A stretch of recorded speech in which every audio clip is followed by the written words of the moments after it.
На этой неделе у нас большое долгожданное спортивное событие.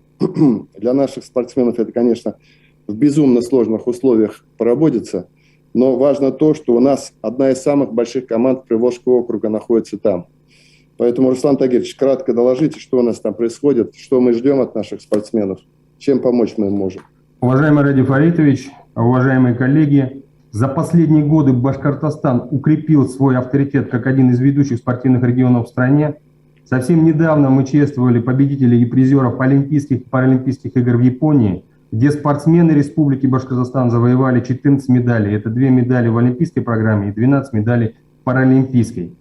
В Пекине будет самое большое количество за спортивную историю зимних Олимпийских игр спортивных дисциплин. Это 109, что на 7 дисциплин больше, чем в Корее. Новые дисциплины включены в программу соревнований по бобслею, шорт-треку, фристайлу, прыжкам на лыжах с трамплина и сноуборду. По итогам отборочных соревнований и тестовых тренировок в национальную олимпийскую сборную команду вошли 13 представителей Республики Башкортостан и Антон Бабиков, который включен Союзом биатлонистов России первым запасным.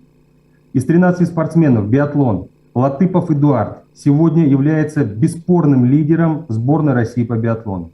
Бобслей Беломестных Юлия и лидер команды Гатюкевич Ростислав. Скелетон лидер сборной по скелетону Третьяков Александр. Ну и безусловно шорт-трек, безусловный лидер команды Семен Элистрат. В состав женской сборной команды по хоккею вошли 7 представителей хоккейной команды «Агидель». Это Шибанова Анна, Коржакова Вероника, Маркова Илона, Печникова Мария, Сорокина Мария, Сосина Ольга и запасная Лучникова Полина. В состав мужской сборной команды по хоккею как запасной включен представитель хоккейного клуба Салават Юлаев, Кадейкин Александр. Ради Фаритович, Латыпов, Илистратов и наши хоккеисты уже находятся в Китае, мы с ними на связи, и желаем им успехов.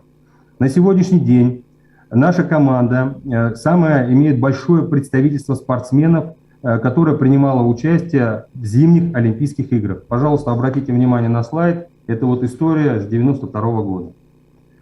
Значит, на сегодняшний день Приволжский федеральный округ в олимпийскую сборную команду представляет 50 спортсменов, что составляет более 20% от общего количества национальной сборной в Пекине.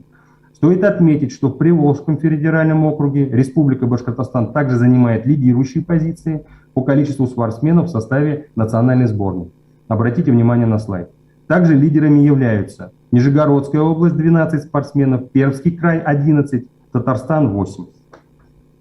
Уважаемый Ради Фаритович, пользуясь случаем и возможностью, хотел обратиться к главам городов и районов нашей республики. Мы уже направили информационные письма, просим наши города и районы нас поддержать информационно. На сегодняшний день, Ради Фаритович, мы находимся со всеми спортсменами на связи, знаем, когда кто вылетает и будет участвовать в Пекине. Будем все болеть за республику, болеть за Россию. Спасибо, доклад окончен. Спасибо большое. Значит, Искандер Рауфович, отработайте с главами, пожалуйста, да, прям вот посмотрите, где это нужно сделать. Ну и будем болеть за наших спортсменов, будем болеть и пожелаем им всем удачи. Очень непростой период они подготовки прошли.